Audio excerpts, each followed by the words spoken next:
Hello again, everyone! Welcome to a new Let's Play! This time we're going to go back into the Infinity Engine Dungeons & Dragons games with Icewind Dale Enhanced Edition. Let's go ahead and start it up.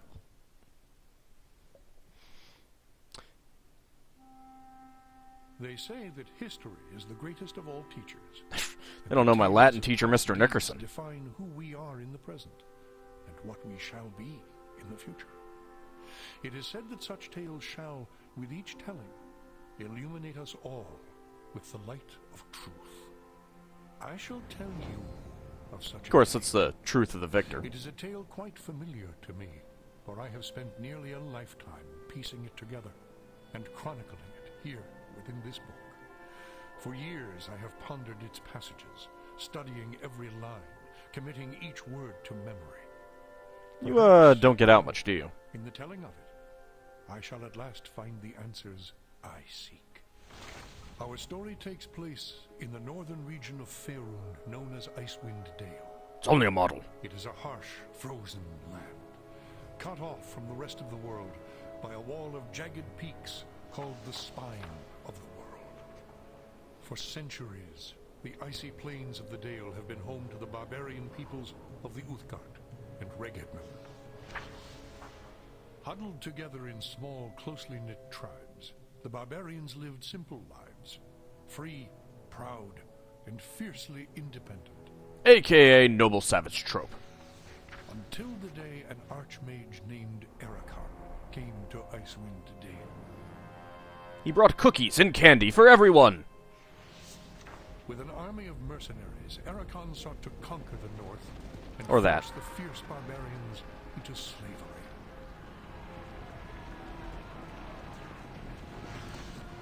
Long weeks of battle followed, and the scattered barbarian tribes suffered terrible losses. Defeat seemed inevitable. In their darkest hour, a barbarian shaman named Jared came forth and demanded a council between all the remaining tribes of the north. A respected warrior, Jared persuaded the council to put aside their differences and unite against Ericon. You'd think that the very nature of an army attacking them all would have done that already. Their new leader. The combined might of the Northmen proved more than a match for Ericon, who had counted on the division of the tribes. Wave after wave. Maybe you should have attacked them one at a time then. Into Ericon's hired army, forcing them on the defensive and ultimately into full retreat. As his army crumbled around him, Ericon had time for one last desperate act before his enemies descended upon him. Drawing upon his remaining power, the Archmage breached the planar boundaries, tearing open a portal to the lower planes.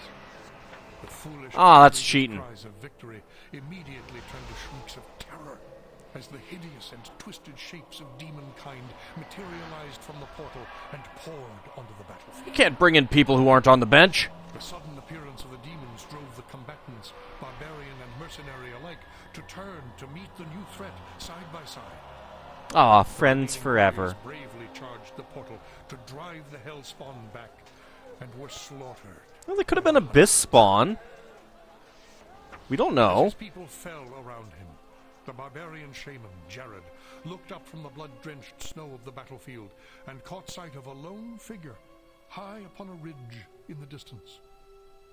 Jared immediately recognized this vision as an omen from his god, Tempus, and in that instant, he knew what had to be done.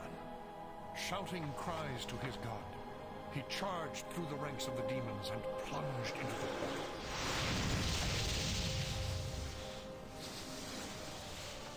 As Jared's blood fused with the energies of the portal, an explosion of white light engulfed the battlefield. Blinded by the light. The demons were gone, and the portal was closed. In its place hovered a disk of solid stone. Frozen within the center of the disk, It's a giant coin. Jared's body, locked in his final moment of agony, in his final moment of triumph for all eternity. But is not the end of our tale. Oh, of course not. Is This is just a the prologue. beginning. Thank you, David Ogden Steers. I think that's how you pronounce his name. Whatever. Alright, let's check our options. Let's check the gameplay.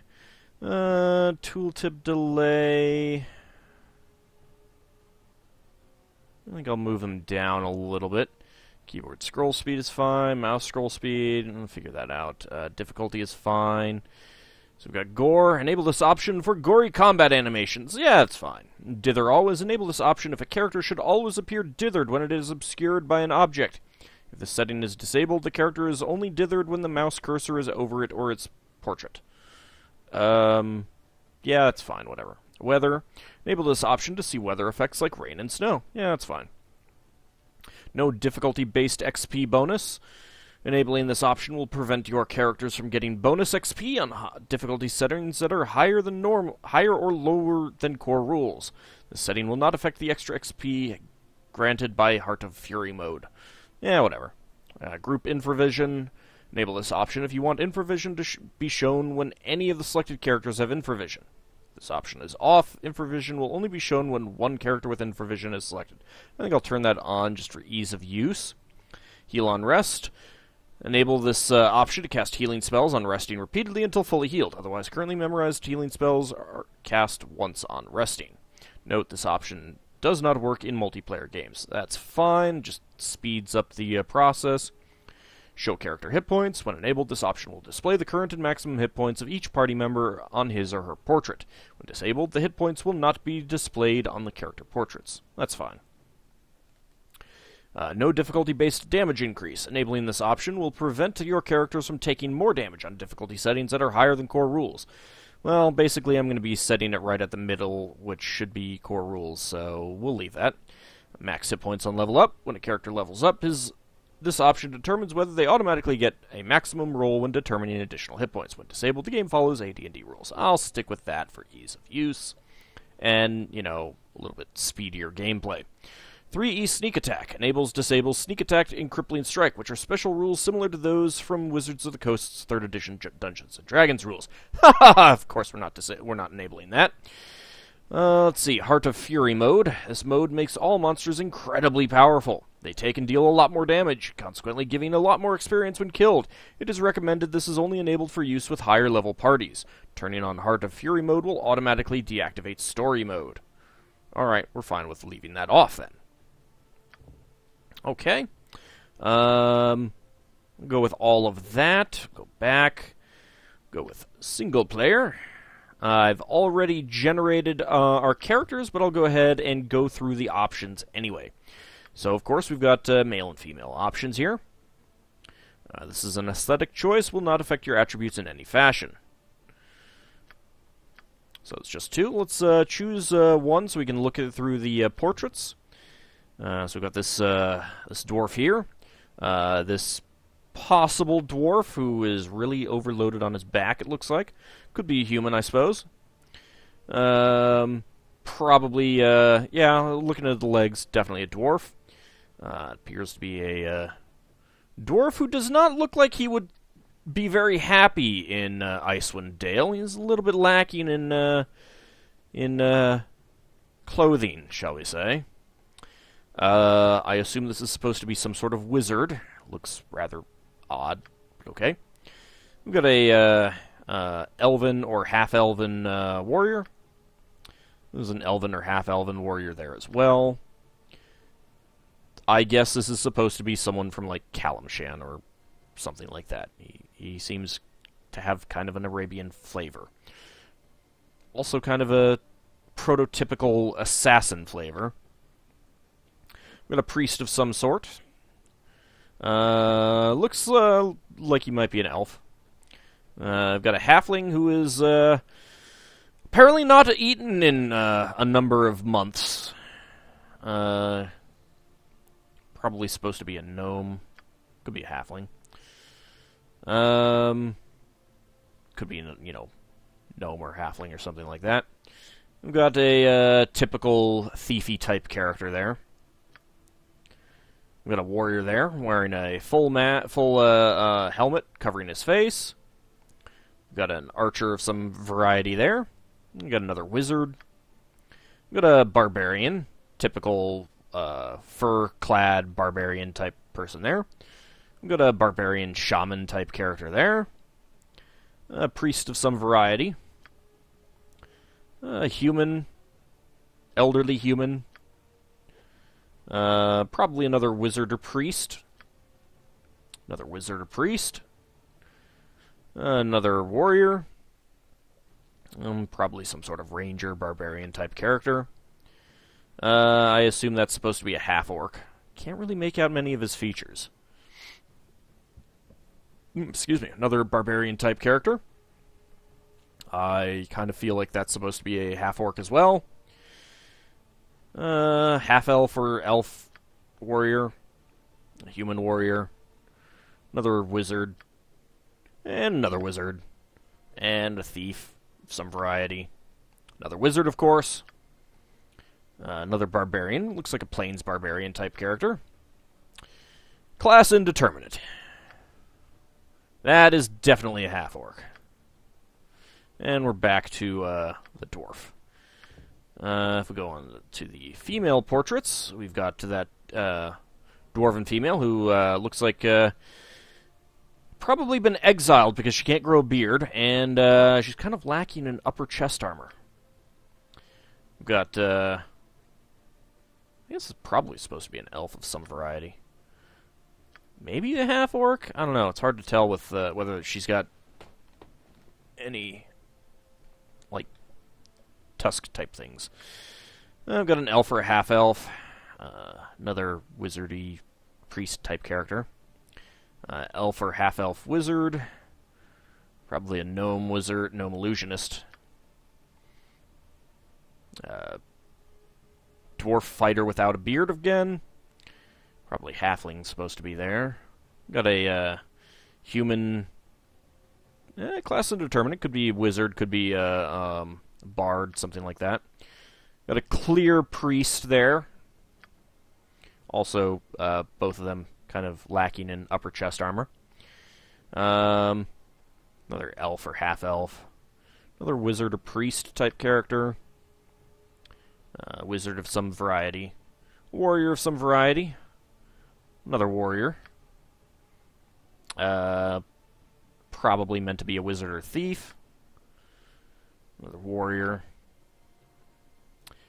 Apparently a dominatrix. So wizard type I understand. Barbarian warrior type. Or ranger. That would be a wizard. Another probably barbarian or warrior in general. Thief, I assume. Probably a half-orc there.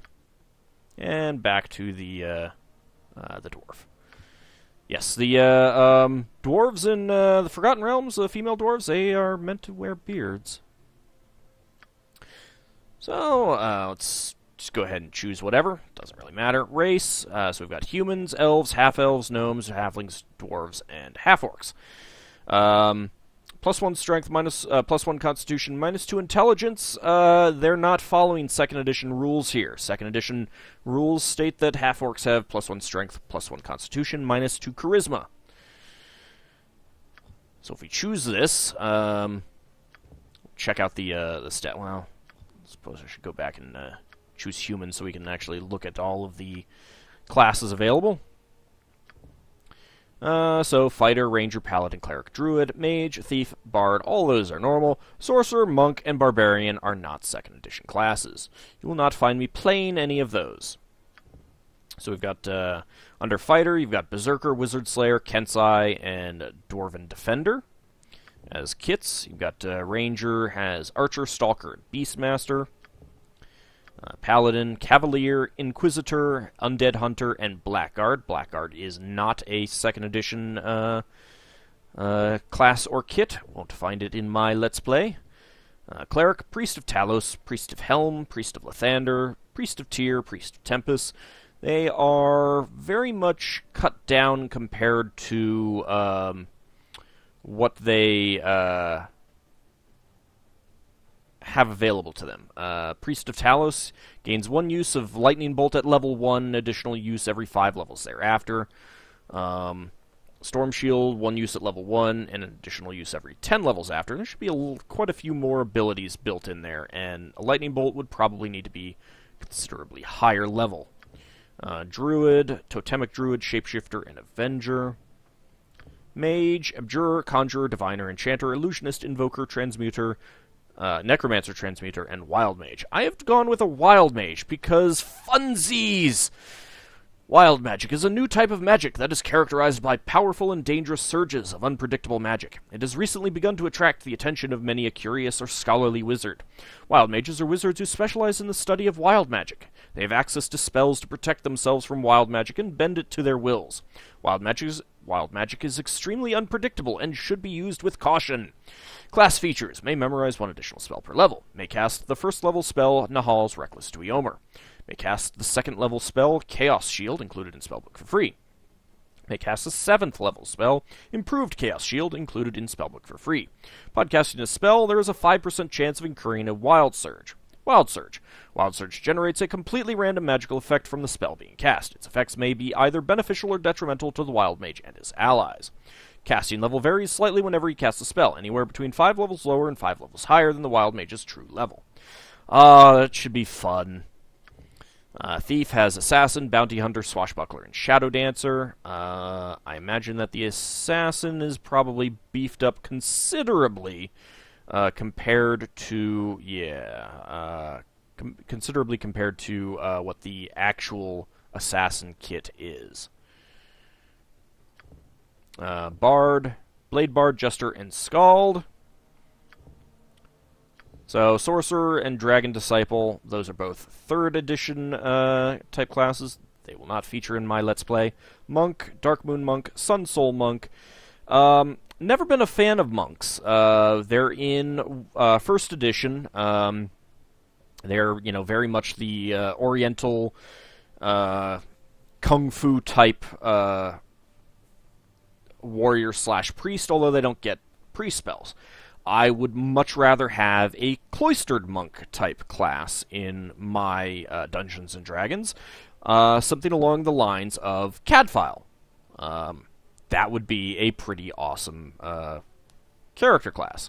Most of the monks don't really match that. The closest one, I feel, is the monk in the Player's Option Spells and Magic and Faiths and Avatars. It still has a degree of unarmed combat, but not like this listed here. So we will not be featuring a monk, and then barbarian, we will not be featuring a barbarian. A barbarian is simply one of these, pretty much any other class, with the exception of some like paladins, that are really just not from a settled population, shall we say. I don't like the idea of them being a specific class. I find it ridiculous. A fighter can be a barbarian, a ranger can be a barbarian, a cleric can be a barbarian, a druid can be a barbarian, a mage can be a barbarian, a thief can be a barbarian, maybe not so much a bard, but you get the point. I don't like it being a specific class. I don't really like the... I never liked the assassin being a specific class either. Again, it's in 1st edition, not in 2nd edition, although you will find both the a variety of the classic monk and classic assassin in Scarlet Brotherhood, late era 2nd edition publication. Because assassination is something that you do. Anyone can do it. A fighter can do it. Well, paladins obviously can't. Rangers, it's really iffy. But a mage could be an assassin, a fighter can be an assassin, a thief can be an assassin, a cleric can be an assassin, a bard can be an assassin. They can all be assassins. It doesn't make sense for it to be a class, in my opinion. So, if we go back to race, because I want to choose half-orc so I can complain some more. I'll stick with fighter, that's fine. Alignment, whatever, neutral, good. Abilities, so, again, Maximum 19, that's not second edition. Second edition maxes out at 18. Even though it gets a +1 strength, it still maxes out at 18. Dexterity. Dexterity should be maxing out at 17. Constitution, that does max out at 19. Intelligence should max out at 17, in fact. Unlike this. Wisdom should be maxing out at 14, although I don't agree with that. I think 17 or 16 would be better. And Charisma, that should be capping out at 12. Half-orcs are not very charismatic. So, yeah, we'll just stick with whatever that is. So we've got proficiency slots. Pretty basic, just, let's see what it lists. Proficient, 1 slot, character can use the weapon with no penalties. Specialized, character receives +1 to hit, +2 to damage, and for warriors only an extra 1.5 attack per round with the selected weapon. Master, so this is all from combat and tactics. Player's option, combat and tactics. The character receives +3 to hit, +3 to damage, and for warriors only an extra half attack per round with the selected weapon. High Master, character receives +3 to hit, and I think you can take these... Okay, no, you cannot take them just yet. You have to get them later. I did choose a fighter, yeah. I don't remember what I chose for all of my characters, but they have a lot more weapon types than they did in... or weapon categories. And they also have the styles, compared to Baldur's Gate, which is, I think, better. Although... Katana should not be in here. Wakizashis and Ninja Toes should not be in here. Let's see. Oh yeah, I need to give a few. Let's just go with axe, two-handed sword, whatever. Appearance, pretty standard here. We can choose our, colors. And then you've got the various voices. Here I come, and the hells come with me. You would do well to fear a woman's wrath. Your time draws near. One of my complaints about the Infinity Engine games is the lack of crossover. Like, you will not find the voices from Baldur's Gate 1 in here. You will not find the voices from Baldur's Gate 2 in here. I don't get it. I don't know why they didn't just include them. I mean, I can understand including more voices. I mean, that was one of my complaints about Baldur's Gate 1, was the lack of voice choices. But whenever I get around to playing Baldur's Gate 2, that's going to be something that I'm probably going to have to mod in. I'm going to have to extract from Baldur's Gate 1 the voice that I used for Elmendretta and import it into Baldur's Gate 2, because the voice is not there. It's a complaint of mine. I have many complaints. Let's spill some blood.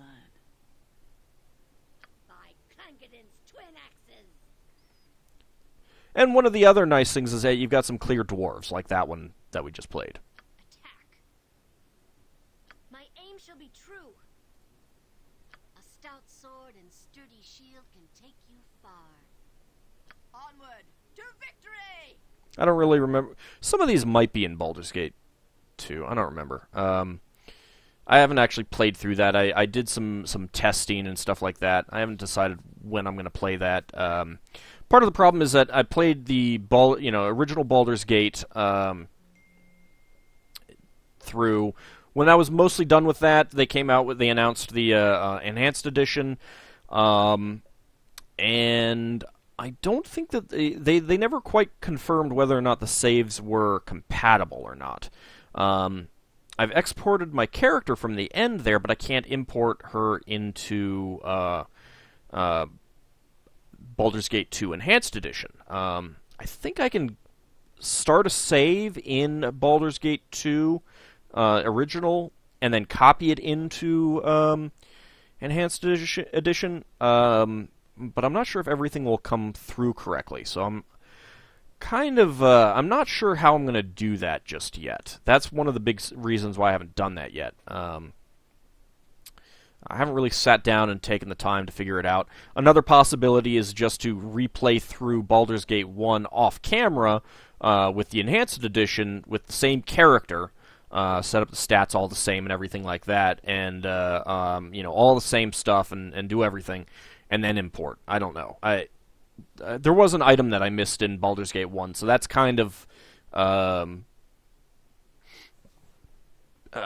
missed the golden pantaloons, which are one of the things that you can import in, and I'm kind of like to go back and get that, but I haven't really decided. If you guys want me to, feel free to let me know what you think would be preferred. Playing through off camera, just try to get everything up to the same thing, but done through the Enhanced Edition, and then import into Baldur's Gate 2 Enhanced Edition, or try to figure out a way to get the importation done properly. Feel free to toss me a line, let me know what you think would be best. Let's just finish going through all these voices. Let me at him. I shall slay you all. Some of them are kind of quiet. By Gerdal's shield. That's a gnome. Prepare to be destroyed. Wait, is Gerdal? I think Gerdal is a gnome god. I'd have to go back and double check. Die, fool. Dash and slash. So apparently this female thief has played Chrono Cross. Let's dance. Yeah, let's not. Here I come, and the hells come with me. Gods grant me strength. You'll soon sleep with the dead. Yeah, it sounds kind of gross. Steel yourselves. I'll stick with sleeping, where there isn't rot and decay. I'll wash me beard in your blood. Seems unhygienic. Attack! Well, looks like I'm gonna have to go on a killing spree. I imagine that is that is a favorite voice of people playing this game. To the pain. Ha ha! Watch your back. It is a shame that we must resort to violence. Come then. The silent blade cuts best. I'll take care of it. Okay, so I'm just going to choose one, whatever. I'm not actually going to be choosing this character. I've already generated all of our characters. Went through a great many re-rolls, and that's kind of amusing that that roll that I didn't even do anything with, I just kept. Starts out with a charisma of 17. But yes, so I've already generated the characters. I've set up the stats